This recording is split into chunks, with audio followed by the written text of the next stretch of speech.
Thor took the biggest ox in a giant's field, grabbed it by the horns, and tore the whole head clean off it. Not for meat, for bait. Then he rode out past every marker of safe water, out over the black deep, hunting the one creature in all the 9 worlds that is fated to be the end of him. He hooked it. He hauled it up into the daylight, hammer already raised, and then something happened that Thor would spend the rest of his life trying to understand. So what stopped him? To understand why a god would go fishing for his own doom, you first have to understand Thor. He was the strongest thing the gods had.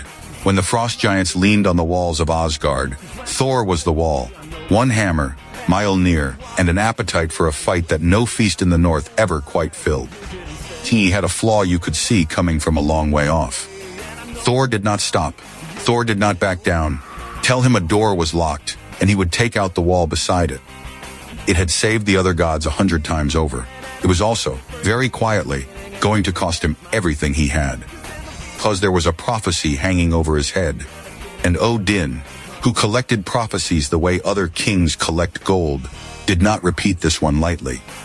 One serpent lies coiled around the whole of the world, down in the deep, biting its own tail. Jormungandr, the Midgard Serpent. When the last day comes, Thunderson, it will rise, and you will end it. And 9 steps later, its venom will end you. You two are each other's death. Nothing bends that. Not even you. So Thor knew. He walked around every ordinary day, knowing that somewhere under the sea lay the exact thing that would one day kill him, and that he would kill it right back. Most gods would leave a fact like that well alone. Thor was not most gods, and he had a fresh personal reason to hate that serpent, because it had already made a fool of him once, and he had not even known it was in the room. Giant King's Hall, a while before, he had been dared to lift a big gray cat off the floor. A cat. He heaved until his spine cracked, and he got one single paw off the ground, and the whole hall roared with laughter at mighty Thor, beaten by somebody's pet. Except it was never a cat. It was Jormungandr, wrapped in an illusion, and lifting that one paw had very nearly peeled the sea off the bottom of the world. They only told him the truth afterward, so they could stand there and watch his face fall. That is the burr stuck under everything that happens next. Thor had already touched his doom, blind in the dark, and been laughed at for it. Now he wanted a fair look. He wanted his hands on the real thing, in the open, in the light. So when a chance came to go out on the water with a giant who knew where the deep things swam, Thor did not think twice. He never thought twice. That was the whole trouble with him. Giant's name was Hymir. Old, huge, cold-blooded, careful the way only something that has survived a very long time learns to be careful. He was not going to be any help to Thor at all. He was going to be the opposite. Thor came down to Hymir's steeding, wearing the shape of a young lad, half his real size, keeping what he was folded up out of sight. He asked, very politely, to come along on the morning row. You.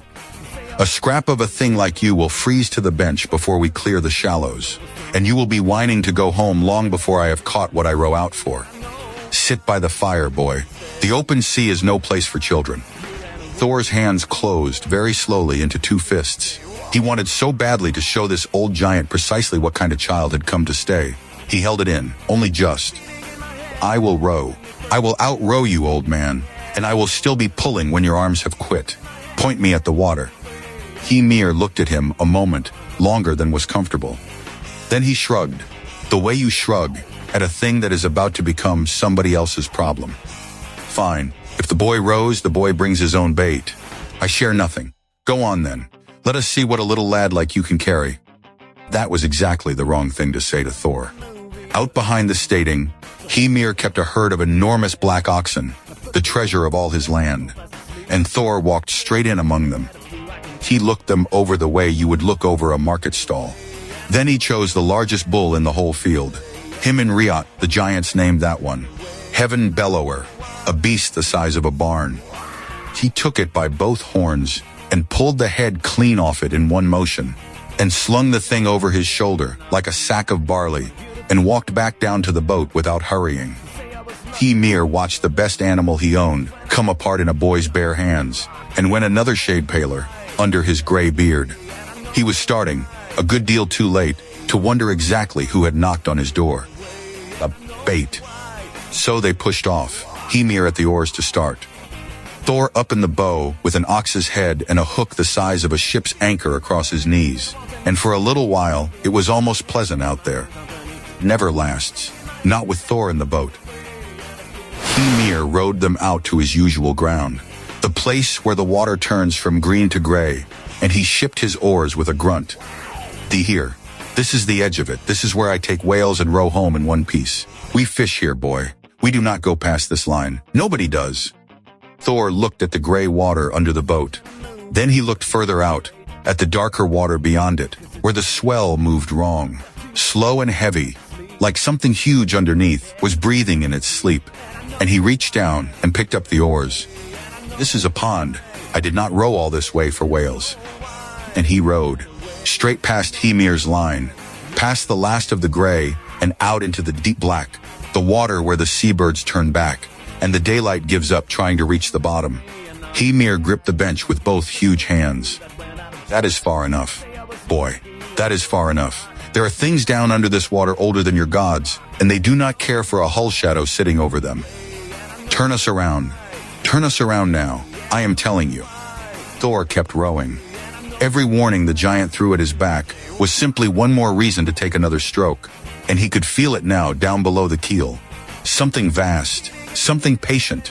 He rowed himself right out over the top of it. Hold on to this part. Nobody dragged Thor out here. No spell, no trap, no enemy lured him. He rowed himself, on purpose, past every single thing that was trying to keep him breathing, to the one patch of sea in all the world he had been begged to leave alone. That is what recklessness actually looks like, up close. Not one wild moment of madness.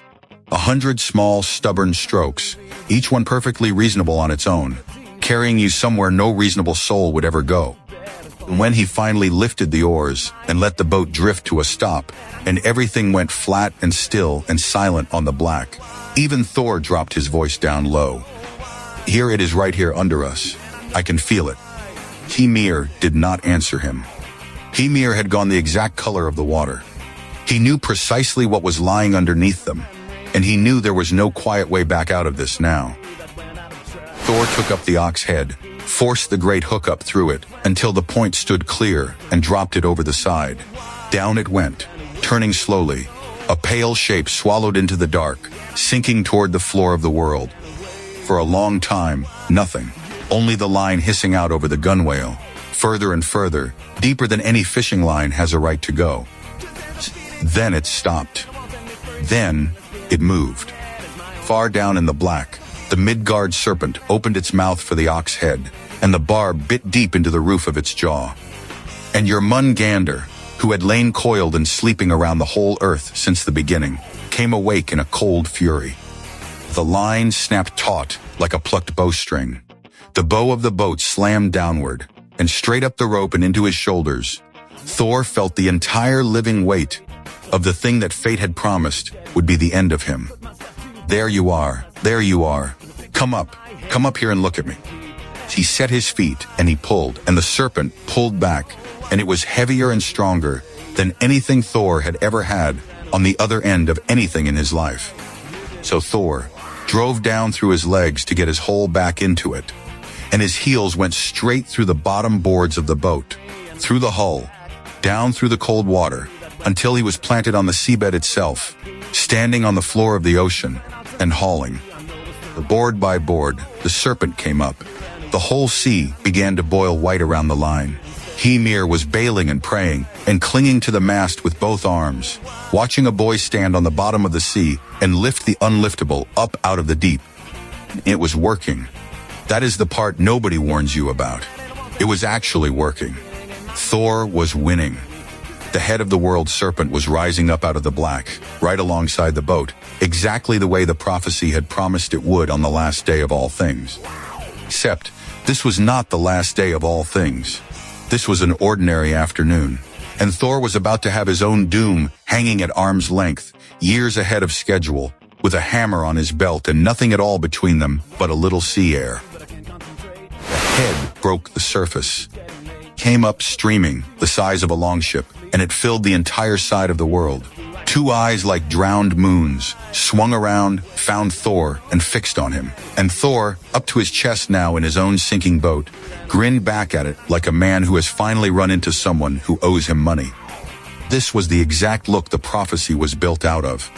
The god and the serpent, face to face at last, each one staring straight at the thing that was going to kill it. And neither one of them would look away first. The serpent's jaws came open. Venom ran down from them and dropped into the sea, and the water hissed and steamed white where it struck. And Thor, holding the whole weight of the world snake in one hand, reached back with the other and took hold of Mjolnir. One blow.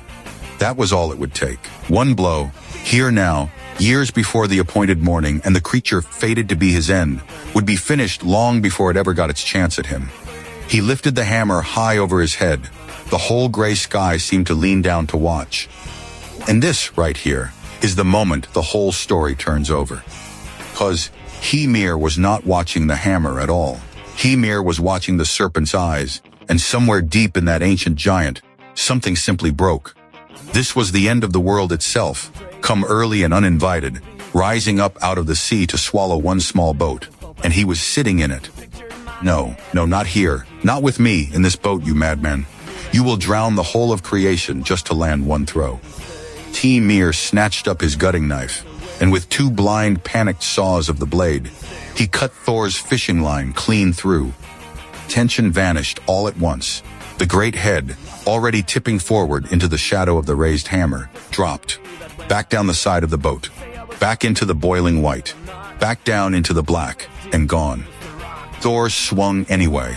Mjolnir came down like the sky cracking in half and hit nothing but the water where the head had been half a heartbeat before. A wave went out from the blow big enough to gray the far hills. Then he wrenched the hammer back into his hand and hurled it down after the thing, straight into the froth, roaring at the top of his lungs. Come back up, I had you. The sea closed over, smooth and dark and empty.